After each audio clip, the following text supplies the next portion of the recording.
Hello, hello, and welcome to ohmTown Daily, Season 2, Episode 295 for October 22nd, 2023. Need to make sure something is actually happening. Yeah, it is. I'm apparently streaming to both YouTube and Twitch. Well, that's exciting. We'll see. I'll have to check out the YouTube stream. Afterward, this was supposed to actually only be Twitch. So anyway, today is Season 2, Episode 295 for October 22nd, 2023. Production value as it is at an all-time high. I am Mayor Watt. That is ohmTown.com, and up there is the sentient AI. Would you like to say hi? Good evening, ohmTown citizens. Today we're going to be talking about defamation in the internet age. My mind can't even formulate this endeavor. Hurricane amplification twice as likely. Thar she blows, a white orca off California. I had to actually change that title because of the implications of it being said a white orca in California. Chip error 911, skilled labor not found. Scale AI says the obvious.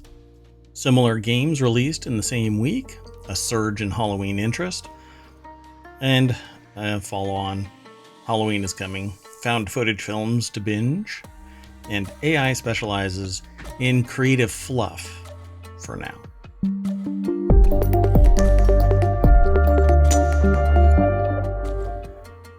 Okay, so I need, I don't know what's going on. Found a wasp. I am streaming right now. I'm not supposed to be streaming to YouTube, but that's okay. We'll let it flow. See how this goes. There's your preamble. I just blew out the mic again. Oh my goodness, what's going on? Let's get into today's articles and just move past this. Sound good? Sounds great. Sounds great. Let's go. First article is in Technology Today. It's a channel over on ohmTown.com. It's one of 50 channels that we consolidate news down into so that I can deal with my information overload. I observe a lot of news, and then I use that news, talk to people about what I'm now referring to as science, technology, and society, because business was just too focused, and business is it is part of economics and many other elements therein that are actually sciences, and so I'm expanding ohmTown into science, technology, and society. With that in mind, Technology Today. This article is talking about defamation in the internet age. Could a $400,000 Australian court ruling silence the notorious online forum Kiwi Farms? Let's go over to The Guardian. And it says here, Ariel Bogle, or maybe Bogle is their last name. I'm not sure how it's pronounced. But the deck statement says an Australian company that helped the website remain accessible has been ordered to pay damages, but the legal arguments remain unsettled. So apparently there's a notorious forum called Kiwi Farms, accessible online. $400,000 fine in damages after a successful defamation action in the Victorian Supreme Court. The case is just the latest installment of a long-running saga that has pitted activists against the website that will not stay down, raising sticky questions about who is responsible for harmful online speech. Well, the problem here is that the people that are making these statements, whatever they might be, are responsible, but you have the venue. But if a person is saying it publicly out on the street, who is responsible but that person?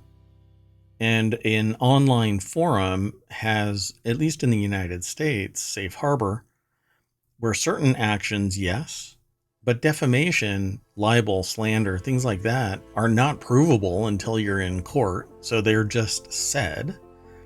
And then you have to hunt down that person and bring them into a courtroom and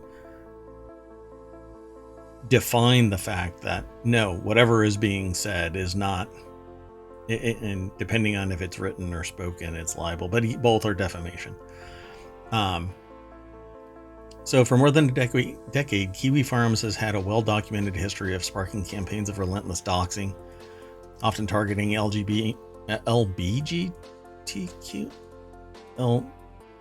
sorry, normally it's LG, right? LGBTQ plus people. While it has flickered on and off, it remains online for now.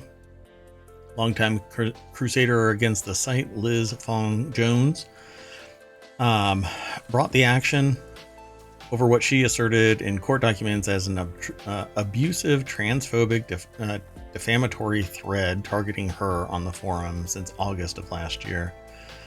In hundreds of posts, the Kiwi Farms users discussed information about her work, her partner, her family. Yep, vile and baseless allegations, I'm sure. All of these comments harmed them personally and professionally, I'm sure. Although professionally, I don't know if you really want to work with anybody that actually believes these things when they're being uttered in a forum. But it's horrible that there are people out there that are willing to do this. Probably because of myriad reason, and I don't really care what those reasons are, because unless there is evidence and fact, a member of society shouldn't be making these statements, whatever they are. And if you're going to, then contact the police. The police will investigate, but you're going to have to step up to the plate. Because if you make these assertions and it's not found factual, then you're the one that's going to be held accountable for breaching the social contract. Let me grab this link real quick and throw it into... This is a confusing set of facts. Like, I'm trying to figure out how the other company has anything to do with this. Run by Joshua Moon, one of Kiwi Farm's main activities is the sustained exposure of people the site deems worthy of derision, as the site describes it, lolcows that are milked for entertainment. That in and of itself, man, just sociopathic.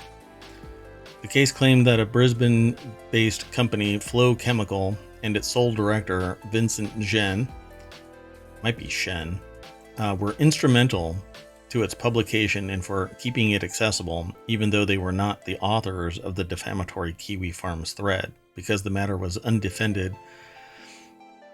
A judgment was made against Flow Chemical and Zhen in July, and Fong Jones was awarded damages of $445,000 plus costs this week. So the article doesn't make a connection yet? No.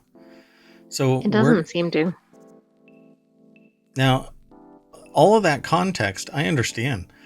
I think that it's pretty horrendous that somebody is doing that to a person, but the Australian connection, digging into the infrastructure behind Kiwi Farms when it was accessible online, Fong Jones and her team found that there were blocks of IP addresses that appeared to be obtained from the Asia Pacific Network Information Center, or APNIC, which administers IP addresses for the Asia Pacific. Flow Chemical is the registered owner of these IP blocks, according to court documents, a subset of one which allows 1776 Solutions LLC to host the Kiwi Farms website. Its sole director, business records show, is a Brisbane man named Vincent Shen. Okay.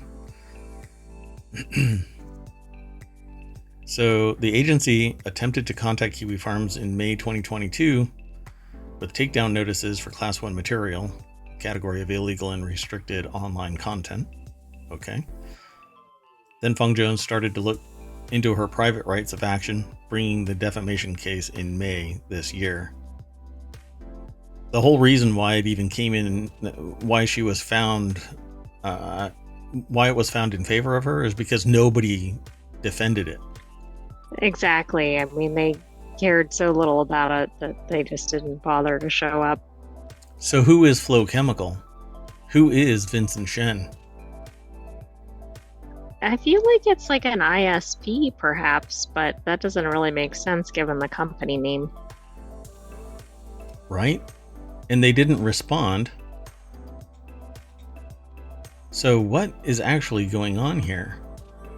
But this doesn't really speak to, it hints at defamation in the internet age, but this is not, the finding in their favor was simply because Shen didn't show up. Flow Chemical didn't show up. Right. Nothing was actually it doesn't addressed. really get to whether there was any legitimacy to it. Right.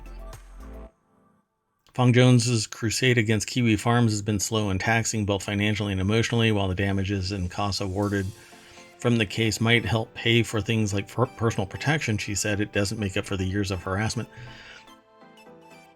But they have to get that money from Shen. It's not and Flow Chemical. Exactly. So I'm really, really confused because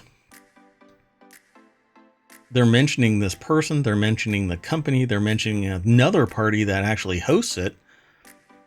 But I guess because of Safe Harbor, perhaps they don't have Safe Harbor. I don't know what the context is of that company because it's 1776 Solutions LLC, which may or may not be Kiwi Farms. I don't know. But this right here that sounds wholly American, 1776 Solutions. Yeah, it does. I mean, that right there I'd have to look it up, but that's one of those, independence kind of companies, the ones that have a particular, I don't know, political ideal. So, and that's probably in line with Kiwi Farms and the whole, freedom of speech aspect. But when you're online, freedom of speech does not extend to the entire world in the same way that it does domestically. In the United States, it's fundamentally different than in Russia, in China, in the UK, in Europe, all of the yeah. EU, various agreements and treaties and whatnot, plus the political atmosphere. I mean, there's just something more here. There's something wrong here. So I'm really curious, but let's move on. I don't want to kind of belabor this in a state of kind of confusion. I'd like to know more. So we'll do that. The next article is over in the Mobile channel. Home Depot employee allegedly embezzled $1.2 million in cash in California. California is getting a pretty interesting rap today. Wait, that is a high amount of embezzlement. I'm really for one curious. person? Yeah, apparently. I said my mind can't even formulate this endeavor because I don't even think, how can I exploit my employment here? San Rafael, California Home Depot employee was arrested after the home improvement retail store alleged she embezzled approximately $1.2 million over the past year, according to San Rafael Police Department. The Home Depot reported the incident on October 17th. Wow, that's a fast moving. After an internal investigation revealed the female employee allegedly, they had to say female employee, allegedly started taking cash from the retail store starting in August 2022. So in 1 year? How did she obtain so much money? At the time of her arrest, the employee had over $8,000 in their possession. Ryan Mentz over at The Hill put this article together. So I'm really curious. I mean, $1.2 million in 1 year. How in the world? That doesn't make any sense to me. For instance, if somebody hacked into the financial systems or something, okay, maybe. But This sounds like it was on site. Yeah, the person would have to steal $3,300 every day without exception. I Come on. mean, I don't know how much business a Home Depot store does daily. Probably quite a bit, but it seems like an awful lot of cash missing Yeah. every day. A search warrant served at the employee's residence uncovered a small amount of cash and a high volume of designer merchandise, which police investigators believe was purchased with the embezzled funds. The employee was booked into Marin County. So they would have to steal that. That's quite industrious. Quite a Home Depot's worth of stolen cash. I do like that they've got this little link embedded in the article, how to protect yourself from student loan scams as bills resume. I guess you could steal $3,300 a day from Home Depot and pay your student loans. The placement isn't real great. I'm getting mixed messages here. I know that it's talking about scams, but this is amazing. Quite industrious. Busy bee, indeed. Let's keep going. Come on. You can do it. There we go. The next article is over in the Mobile Channel. Hurricanes are now twice as likely to zip from minor to whopper than decades ago, according to a study. With warmer oceans serving as fuel, Atlantic hurricanes are now more than twice as likely to rapidly intensify from wimpy minor hurricanes to powerful and catastrophic, a study said. And we witnessed that several times now, where a hurricane has gone from a mild storm. Obviously, mild is subjective, but let's just say relatively mild on hurricane scales. Yeah, to Cat 5. Wait until it's Cat 6E, and then you can install it in your network and be really, really fast. Sorry, different technology here. So Cat 5 showed up within 24 hours. That last major storm. It was a recent one. Mm-hmm. Yeah. There's one that landed right now, I think, either in Texas or Mexico. Like it went all the way across the Gulf and into Mexico, I think it is. Seth Borenstein over at phys.org put this article together. Last month, Hurricane Lee went from barely a hurricane at 80 miles per hour to the most powerful Category 5 hurricane with 155 mile per hour winds in 24 hours. That's the one that we're talking about. In 2017, before it devastated Puerto Rico, Hurricane Maria went from a Category 1 with 90 miles per hour to a top-of-the-chart whopper at 160 miles per hour in just 15 hours. The study looked at 830 Atlantic tropical cyclones since 1971. It found that in the last 20 years, 8.1% of the time, storms powered from a Category 1 minor storm to a major hurricane in just 24 hours. Wow. That's pretty intense. Yeah, that's not a good statistic. I wonder if did they focus in like just the last 5 years to see what the amplification is? Like if they are they went back to what year? 70s.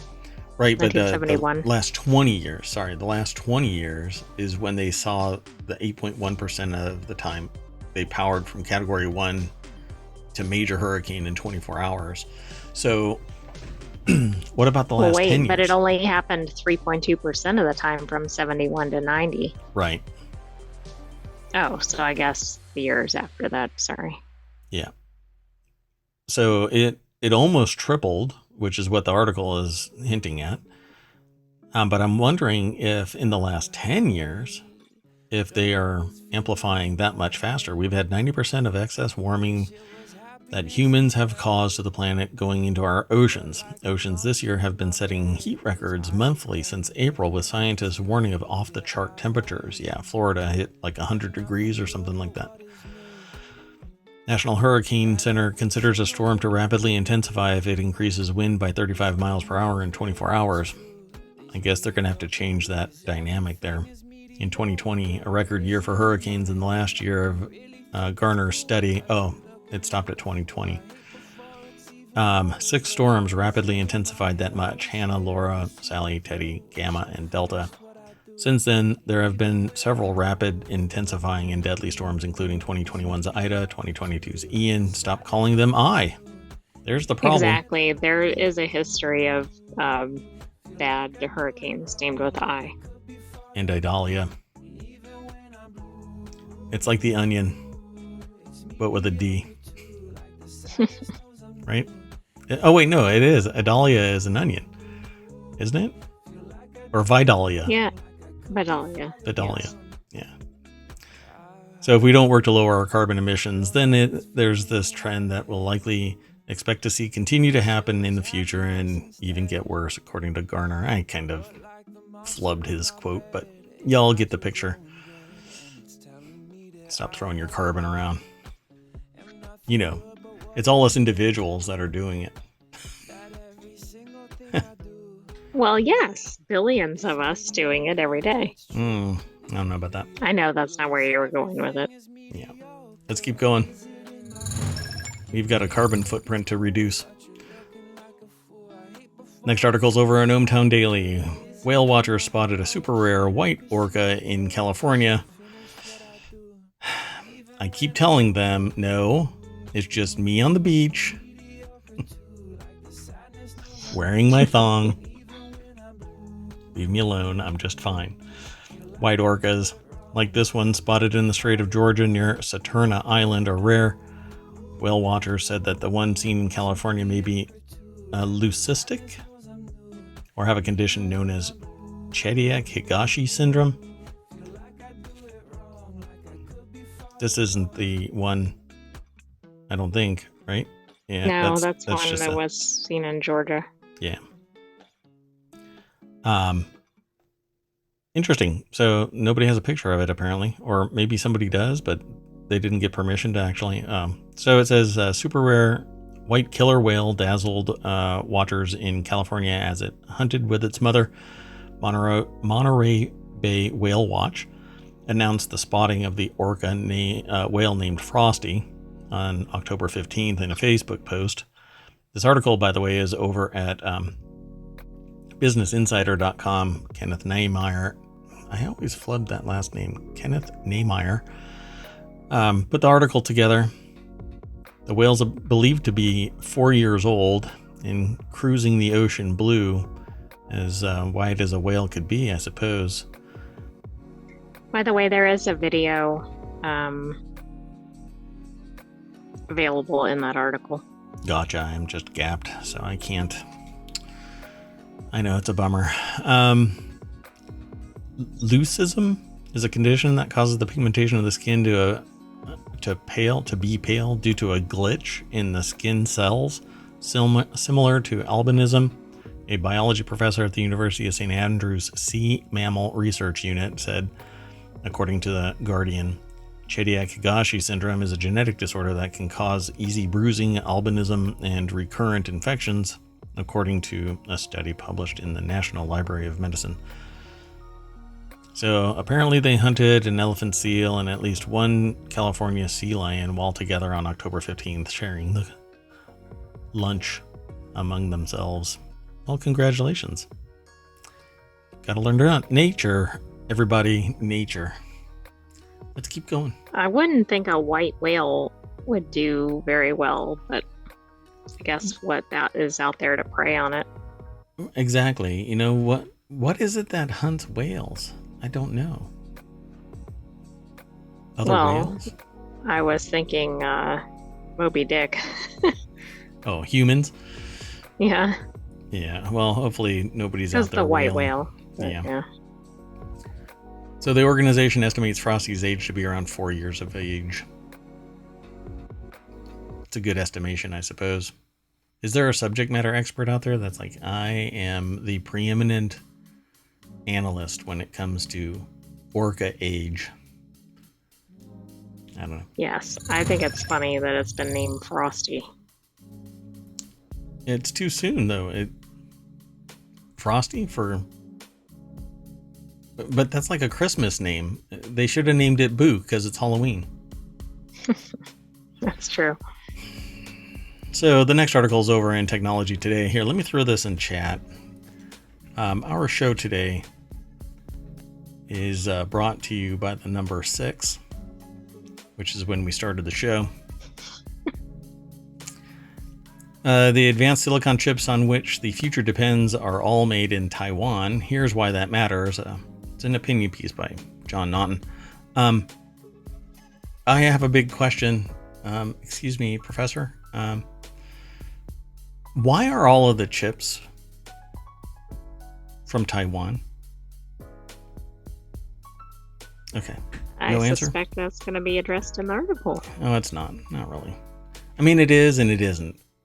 Okay, so here's the deal. So, John Naughton is an author of this article over at theguardian.com. Did you just make that sound? I didn't know the sentient AI could make that sound. That was a glitch. Wow. Okay. Well, anyway, yeah, I'm leaving that in. This obsession is what underpinned the hubris of globalization. Yes, the hubris of globalization. How reductive. One thing that will amaze historians is how an entire civilization managed to impale itself on its worship of optimism and efficiency. Apple's famous slogan, designed by Apple in California, manufactured in China, became a guiding light. So long as products could be made available to consumers everywhere, it no longer mattered where they were made until it did. The person seems to be concerned about globalization, but how do I put this? The cost of living in the United States is so dramatically high because of greed in the guise of, let me suck all of the money out of your pockets so that I can innovate, except that income disparity between the CEO and the C-suite and all of the workers is by far outstripped than other countries, except for where there is a totalitarian regime, dictatorship, whatnot, right? But we buy into this and say, oh, 4,000% difference between the entry-level position and the CEO is okay. Not to mention investors getting compensated at a rate that would be what that is more beneficial to the investor than it is to the employee that's actually doing the work on a daily basis. I don't know. Employee owned would be I think a great thing. You work there, you get a piece of the action. For all of your hard work, you get a bigger piece of the action because everybody is meeting certain metrics, et cetera, et cetera. We all rise and fall together, except that some people will sit there and say, well, the lazy person in office, 515 shouldn't get as much as I do. And it's fine. There's something about, work product and accountability there. Anyway, it says we first twigged this with the pandemic struck and we became suddenly aware of how fragile supply chains built to maximize efficiency could be. Yes, I agree with that statement. We should have fundamentally something to fall back in. I don't know, like a college degree that mom and dad always harped about, and everybody kind of said, no, I don't need to go to college. I can, blah, blah, blah. Well, we know that a college degree leads to superior earning power across the board. There are anomalies, the exceptions to the rule. Well, we should have domestically all of the capabilities, but the cost of living in the United States is too damn high, particularly... Well, and the labor protections incur more expenses for businesses.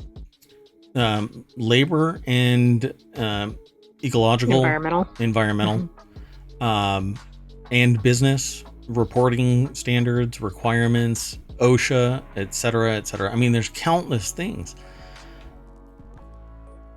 Yet somehow we still end up with 11-year-olds using industrial equipment or stamping driving doors, forklifts.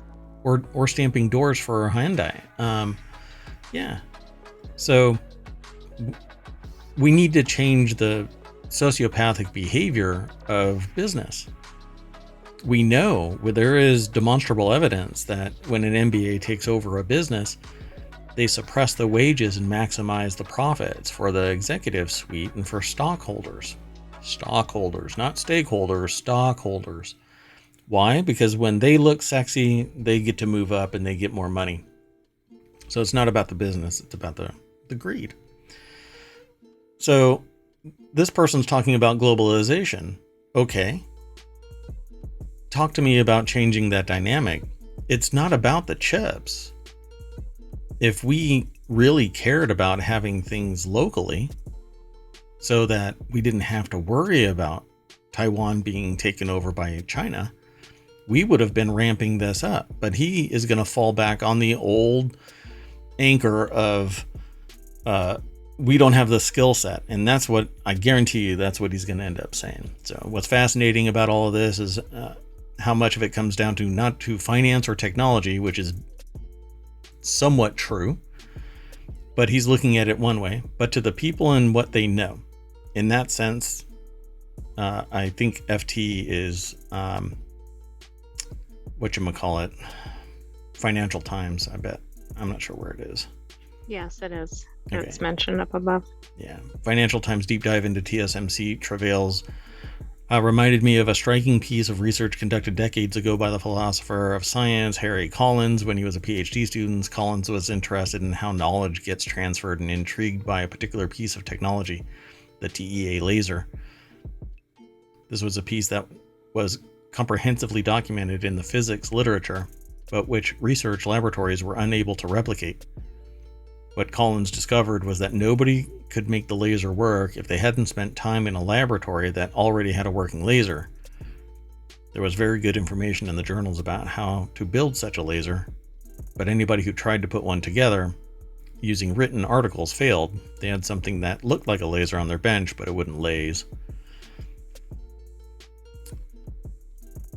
So he realized was that the inductance of the leads was important. If you were working from just a circuit diagram, you naturally put this big heavy thing on the bench, and the lead from the capacitor to the top electrode would be too long and have too high an inductance for the laser to work, and that kind of thing that is involved in the transfer of tacit knowledge. No, that's the understanding of physics. So somebody had a knowledge gap.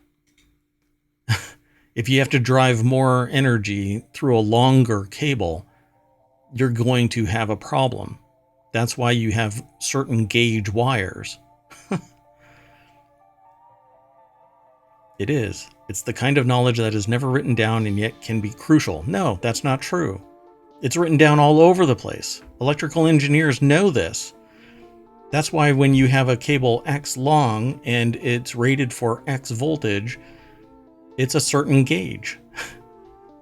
I'm having to deal with this right now because there is a cable that is 4 inches shorter than I want it to be for convenience.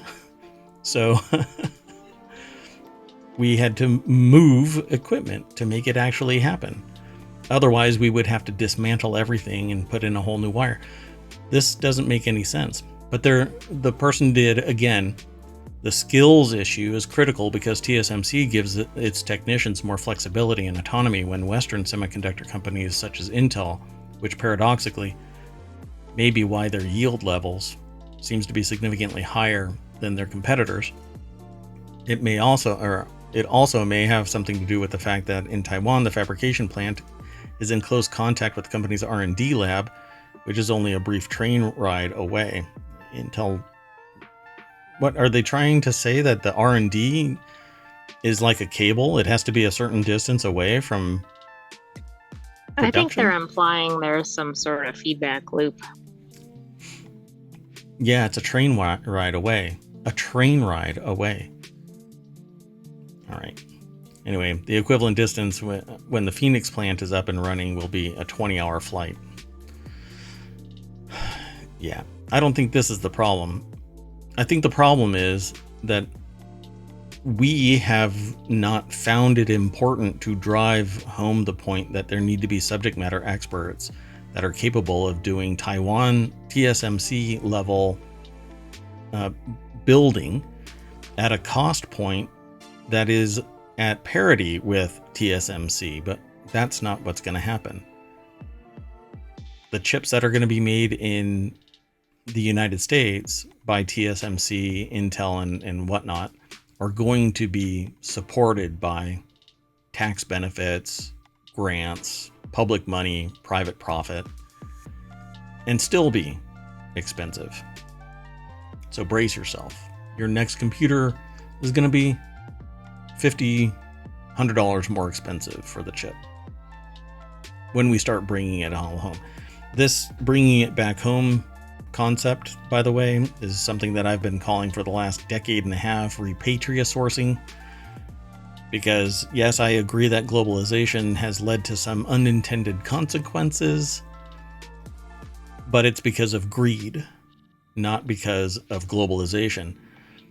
In the grand scheme of things, we'd be able to attract knowledge and skills and abilities from anywhere to do anything for anyone at a price point that anyone can afford. But what's happened is... Yeah, far from that, right? Exactly.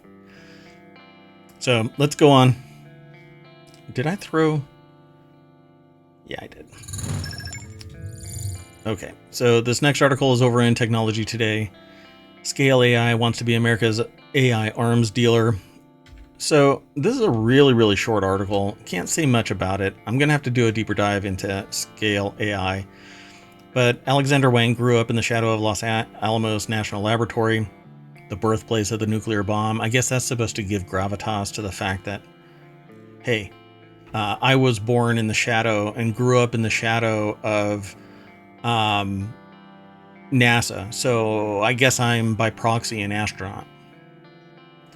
Anyway, 26-year-old CEO of artificial intelligence company Scale AI. That speaks a whole lot more to me than growing up in the shadow of Los Alamos National Laboratory. Right. Intends to play a key role in the next major age of geopolitical conflict. Basically, Scale AI is a company that labels data to train AI algorithms. They say that they've been pitching themselves to help the U.S. military in its existential battle with China, offering to help the Pentagon pull better insights out of reams of information it generates every day, build better autonomous vehicles, and even create chatbots that can help advise military commanders during combat. There isn't anything else to this article, by the way. Oh. It's almost like a... Here's a little snippet. Scale AI, or Scale, is no longer off the radar. If you didn't know about it, now you know. Look it up. Check it out. I'll be checking it out. I'm really curious how a 26-year-old became a CEO of an artificial intelligence company. But then when you watch a movie like Real Genius and somebody blurts out, lasers are a young person's industry. Oh. Now I'm going to have to eliminate you. Yeah. AI apparently is that same way. Got to kick off your shoes, walk around barefoot in the office, and run that company. Become one with grass, and swap out the carpet in your office and put grass. When somebody says touch grass, you can just lean down. There you go. I don't think that's the intent of it. Let's keep going. This next article is in Technology Today as well. Mario v Sonic. Rivals launch similar games in the same week. It's the first time for more than 30 years that the two rivals have released games in the same week. I was really curious about this. The only reason why I clicked this is because I think movies do the same thing. Movies, TV shows, they release something similar, Bug's Life and... Exactly, ants. Ants, yeah. Toy Story and something else, yeah. It's just that way. But this is really interesting because this is a bbc.co.uk article, by the way. Tom Gherkin is the author. The debate began to fade as the mascots moved into 3D games and has now all but vanished as both star in tie-in games for the Olympics, but the rivalry may yet be speeding back after a landmark event, with the two rivals having released games in the same week for the first time in more than 30 years. The last time this happened was in 1992 when Super Mario Land 2 and Sonic 2 both came out in the last week of November in the UK. So this is the last week of October. Interesting. Almost 30 years to the day, or to the week. Sonic, pardon me, Sonic Superstars, which was released on Tuesday, and Super Mario Bros. Wonder, which came out on Friday, are both about returning to the series' roots. Lots of zzz. Oh, I might be a little triggered because I found a wasp, but anyway. Everybody says, these are games that I grew up with, etc., etc. So go and check these out. This will be, I love rivalries when it's good natured, and there's a lot of sports ones that become a little embittered and embattled. I'm not too interested in that kind of stuff. I like a good game. That speaks to these kind of games too. But I rarely ever play console games. Both are, at least not in the last 30 years. When I was really young, I did, but actually it was arcade games. I used to actually go to a brick and mortar place called an arcade. What is that? I'm missing another article. I must have skipped it. I didn't post it in the chat. Sorry, folks. You'll have to get it from YouTube over in the VODs, or over on youtube.com/ohmTown. Creating maps that capitalize on that classic sense of speed that allow for iconic pinball action was extremely important for us. Meanwhile, Takeshi Tezuka, who had worked on Mario games for 39 years, said that he wanted Super Mario Bros. Wonder to be an evolution of the series, a 2D game filled with hidden surprises. So they bounce back and forth in this article, but you're all going to have to go and check it all out. If you're into console games, I'm sure somebody's going to be buying both of these. Yeah, I was going to say, I think maybe both of them releasing might help each other. Yep. It'll be fun to play. Okay, let's keep going. Surge in Halloween interest from adults and children. Businesses providing bespoke Halloween experiences say that they've seen a surge in interest from adults and children alike as the festival grows in popularity. I've been going to escape rooms, folks, and it's addicting. Have you been escaping? I've not been escaping. I've been trapped and only released from my captivity because the time limit is up and they've found me. Today, for instance, went to an escape room and they said, hey, your time is up, and we hadn't escaped. And so I said, you're going to have to come and get us. And I continued to look around. But it was a fun one. The atmosphere was great. And it was Halloween themed. So lots of fun out there, folks. The escape rooms are very, very entertaining. So this article is from RTE.IE. Pat McGrath is the author.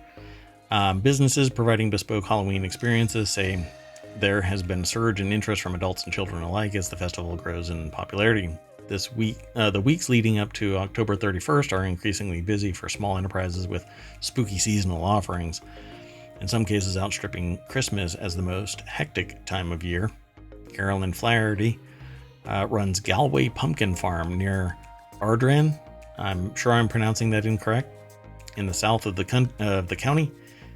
She came up with the idea after seeing how popular such initiatives were in the U.S. and wondering how they might translate to Ireland. So that's awesome. Well, that is interesting because I was thinking I didn't know they really did that in Ireland. So maybe that's why. But I thought some of Halloween lore comes from Ireland. It may. I don't remember what the history of it is. Hold on a second. No, this... Hold on. Yeah, the Irish origins, it's Samhain. It's it's pronounced... I think it's pronounced Samhain. Oh, you're right. Samhain is the Americanized pronunciation of it. It's not Samhain. I didn't know it was Irish in origin. I think it's called Samhain. But yeah, I mean, the whole thing. Wow, that's interesting. But I guess they don't practice it the same way. It hasn't been turned into like a holiday experience. Right, in the US, there's tons of forums that open up really Yeah. for about a month or so before Halloween, and it's a pretty big deal. Yeah, there's lore behind the jack-o'-lantern and everything, but it's a combination nowadays. All Hallows Eve comes from ancient Celtic festival called Samhain. I think it's pronounced Samhain. Anyway, that's interesting that it like just went full circle. But this is the commercialized experience of All Saints Day or All Hallows Eve. Sorry, All Hallows Eve. The lore behind it is that you're supposed to crack open graves, because it's the time where you can interact with the spirits. Originally, it had something to do something scary, but nowadays you can be whatever you want. The happier, the more fun, the better. It just needs to be something different. Yeah, everybody's going to be artificial intelligence this year. Maybe not. That's not going to lend well to costumes, though. Barry Hopkins. I think I was reading everybody's going to be Barbie and Ken. Oppenheimer and Ken, yeah. Oh, Barbenheimer. So, Barry Hopkins is a guide with the Dark Tour of Galway City, which will run in the weeks leading up to October 31st. 31 October, fine. I imagine they have some pretty good haunted tours in Ireland. You would think, there's just so much there, so much authenticity, so much, I don't know, immersion. Here in the States, it's like an abandoned McDonald's. Look spookier in the right setting, and yeah. Yeah, it's a spirit costume store that used to be a Home Depot. All right, let's keep going, folks. Oh, I messed up. So let me grab that article and throw it into the chat. There you go, folks. The next article is over in the continuity report. By the way, if you're over on YouTube and I'm ignoring you, I'm really sorry. But I have no idea that it shouldn't have been running, but it is. So I'll deal with that after the show because I got to figure out why it's actually streaming. Found footage is obscure found footage films to binge on Halloween. If you like scary movies, now is the time. Yesterday's show, we talked about some scary movies that you can watch, and it had a scale of how high it caused your heart to increase. Go check that show out. That's right. It showed the BPM. Mm-hmm. Sinister, I think, was the top. I'm going to end up watching it. Anyway, this article is over in the continuity report at ohmTown.com, but it's owned by another website. We get a little snippet. So found footage is a difficult subgenre to pull off. When done right, it can be the most effective subgenre of horror. While films like Blair Witch Project and Paranormal Activity blew up and spawned franchises, that's because they were the immediate adopters. They weren't, long in the tooth 5 years after the early adopters grew old and tired and retired. No, these were the ones that started it all off. Anyway, there are several other lesser-known found footage movies begging to be seen, from forays into the minds of serial killers to otherworldly encounters. These 7 found footage films represent indie horror that is just as effective as big-budget fare. Hey. Okay, so maybe an alert here if there might be some scary photos or videos in this article. Yeah. So the article is by John Mendelsohn over at comingsoon.net.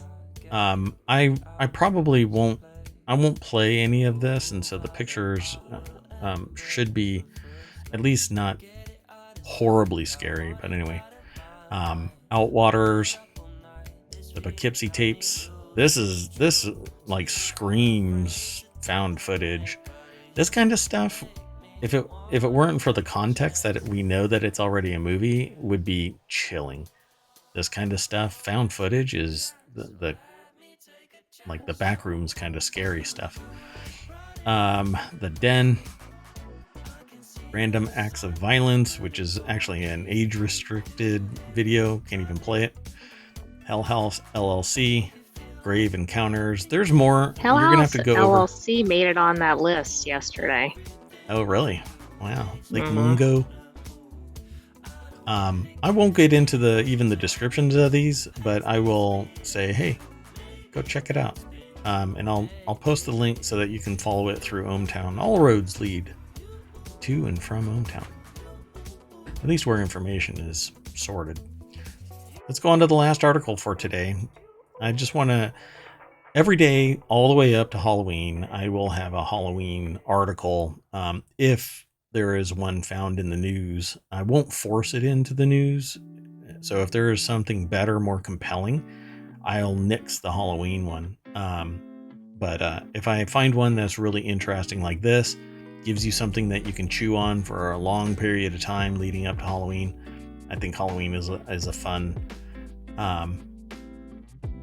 time of year.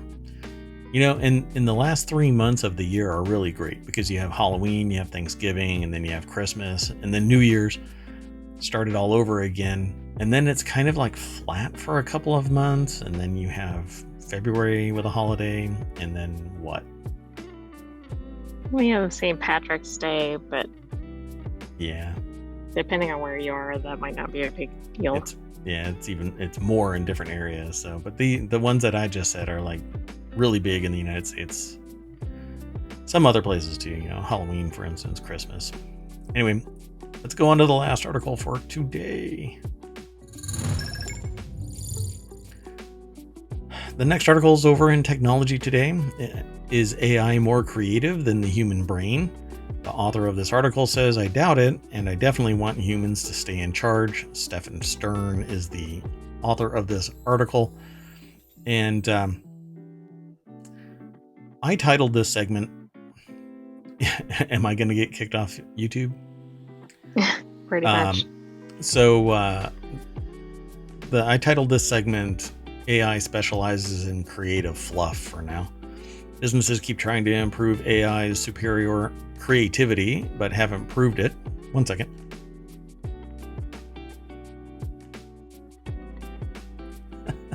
Production value, all-time high. I hit the mute button. So the deck statement says businesses trying to prove AI superior creativity, but haven't proved it can compete with human inspiration. My problem with creativity from AI is that it isn't necessarily more creative. It can take what we give it, stir it up, and throw it out onto a canvas. But Right, but it's not creating anything that really didn't exist before. correct. Yep. So if you give it crap, it will spit out crap. If you give it beauty and wonder, you know, the works of the masters, it'll still spit out crap. Why? Because it doesn't have the cognitive capabilities of the human to sit there and discern. This is beauty. Nothing that an AI creates has meaning. We impart that through semiotics or other mechanisms to provide definition and meaning, right? But semiotics, basically, as the study of anything gaining meaning. So, and how it does it, have an entire segment right here. Where did I put it? There's so many. There it is. Dunk. So we talk about that from time to time here in ohmTown, but you know, in a vacuum, this doesn't mean anything to anybody. You know, if you ask a child what this means, they don't know, they don't care. They might see somebody naked and go, whoa, you know, should I be seeing this? You know, they might see this old guy and think he's Santa.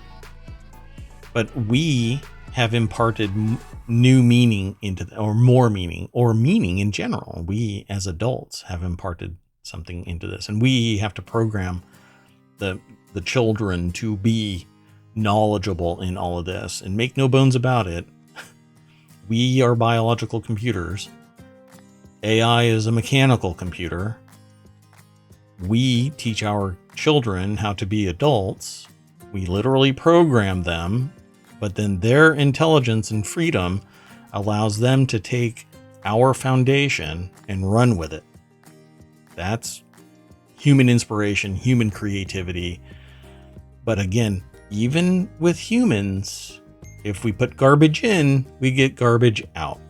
So you ever meet the parents of somebody who cusses wildly and yells at their parents and treats animals horribly and treats other kids horribly? That's because of programming. So again, kind of garbage in, garbage out. So you have to be careful about that kind of stuff. But with a computer, apparently we're trying to discern if it's creative. No, it's a tool. It's a mechanism. We are creative. Right, it's not even the right question. That's right. So it says the person starts out, or I guess Stefan starts out, prove you're not a robot. Well, yeah, this is almost a Westworld question. If you can't tell the difference, does it matter? So they say it's fairly easy if you try. You could scroll down and click the little X. So can a bot in the corner and get rid of me. If you're still reading the print edition, you could turn the page. Even if it's an AI, that a robot, it could turn the page. Come on, buddy. Then you're going to have to reach a little higher in the tree. One of the indignities of the digital age is being asked constantly to confirm who we are, who we say we are, that we're indeed a human being. That's because AI is so profoundly powerful that it can do everything up to and including creating stuff, but it's fluff. So the author continues, something feels slightly amiss when the non-human technology demands that we convince it that we are not the same as them. Big and sometimes overexcited claims are being made for artificial intelligence, the most recent being the claim from Wharton Business School in Philadelphia that ChatGPT is more creative than human beings. And then this person throws in a stab. Well, more creative than MBA students anyway. So, no. Here's the deal about this. I know, because I've already seen this. I know about this. Basically, there was a test. Who could be more creative? The subjectivity of that creativity really didn't weigh into it. So the AI pumped out all kinds of stuff. And the MBA I imagine students, it would win just because it has access to more information. Right. And it didn't discern what was truly creative, innovative, advantageous to society, something new, not just another widget. It spit out widget after widget after widget. Whereas the humans knew all of that and discerned we need to come up with something different. Not just a pencil, but something else, right? So the author of this article, Stefan, said, when I looked at the list of new products, multifunctional desk organizer, noise-canceling headphones, compact printer, they did not exactly scream innovation. Indeed, the researchers admit the ideas produced by the students scored higher for novelty, but they dismissed the idea that novelty was necessarily an advantage in new product creation. No, it absolutely is. The novelty element, if all you do is produce another widget, somebody else can produce that or has produced that same widget. That means you're not going to have a profit margin. Now, well, you're not going to be able to patent it either. Correct. Well, patents are pretty much depending on a lot of factors, but let's not get into that. So the idea here, novelty comes in various formats. It doesn't have to be novelty in function. It could be novelty in material. It could be novelty in production. So it's cheaper, it's faster, it's more reliable, it's higher quality. All of these things go into what could be an old product turned into a new product creation. There's a lack of fidelity in here, and I wish that I would have gone to Wharton, because it's this type of experiment that actually it makes me think, how could this have been done better? But really the only way to do that would be to say to the AI, if this exists in your historical record, you can't create it unless you define why it's a unique new product. Which means most AI created stuff probably couldn't happen. Correct. If not all of it. Yeah. Its entire large language model is built off of the fact that it's using other people's works. It's using the world's knowledge. I tell the people that I talk to each week, I talk to groups of people and I tell them, you have the world's knowledge at your fingertips. Exploit it for your benefit. You know, we stand on the shoulders of giants. Stand tall. But this, I would sit there and tell the AI, okay, it says noise canceling headphones, but what about the noise canceling headphones is unique in that it is different than, it is truly creative from all of the rest. And when it can't, it has to say, I can't come up with anything. You know, color alone doesn't mean anything, not unless it's something that's like a mood detecting, color changing headset, you know? Yeah, but then there's a function to it, not just a color. Right. So they say the author says the Wharton researchers try not to overclaim. AI could become a creative co-pilot. They say together you can become more innovative team. The tech writer Kate Bevan agrees with that last point. You can use AI as a way to express creativity, but AI itself is not creative, she told that author. True. So basically, this is like 500 words worth of the statement. AI is a tool. It isn't creative. Only humans are creative. The AI has no idea of the emotional, of the, not just but the various qualities of the artwork that it creates or product that it creates. It has no idea unless we inject into it weighted data points that say anything with this is this, anything with that is this. You know, we are the ones that are giving it meaning. So it is nothing more than a tool. It isn't creative. It's iterative. It takes our works and spins them and then spits something out. And although each work that something like Midjourney creates is unique, you could probably look at the DNA source and find a close approximation of it. And for the first time, I have actually found something that made me go, this is a real world picture, just mutated, where I stopped trusting the uniqueness of the artwork that it's spitting out. But again, I say, and I said this in another stream, artificial intelligence, creative AI is it's an exercise in compromise. You have to look at what it spits out and go, yeah, that's good enough. I'm cool with that. And then you modify it as an artist. You modify it. But you are the creativity. You're the engine of this. It is nothing more than a tool. It's the screwdriver. So at the very end, the author says the new technology is great, exciting, powerful, also full of potential. But I think that we living things ought to remain in charge. On behalf of humanity, I would respectfully ask some of the more overexcited tech bros, prove you're not the idiot. It's this little jab. Yeah. I'm like, okay, I mean, come on. That's,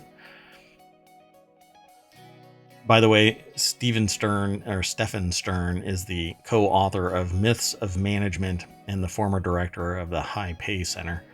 I don't know if that's something about salary or if that's actually two different names. The high pay Right. center. Might be a company name. I don't know.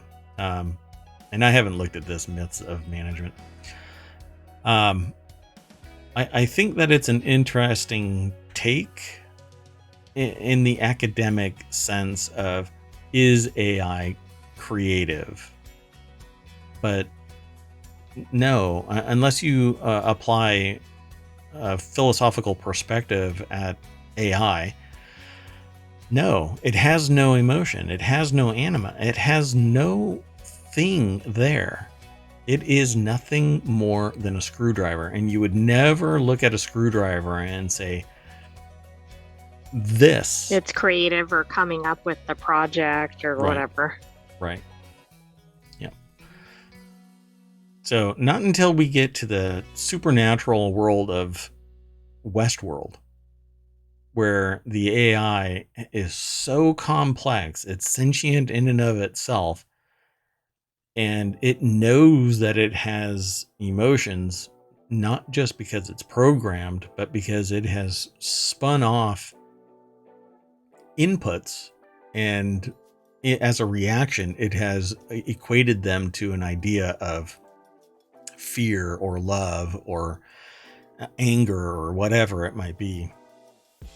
We're not there yet. I'd say a cool 100 years from now, maybe we'll get a close approximation. Everything else is going to be an estimation.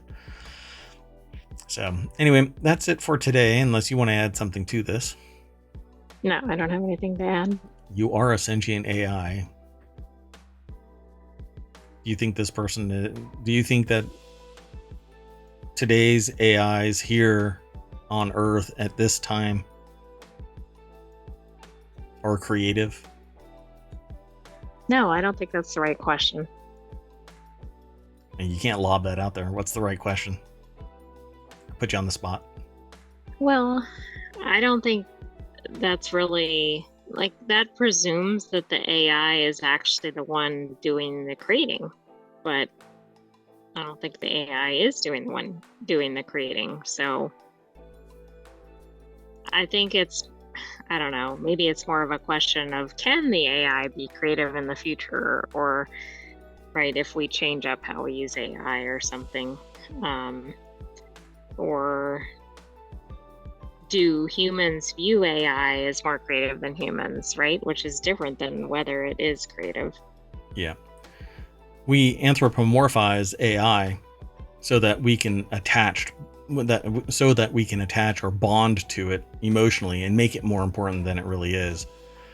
I think that right Alternatively, there, like, what is creativity, right? Like, how do we measure it? that was actually the first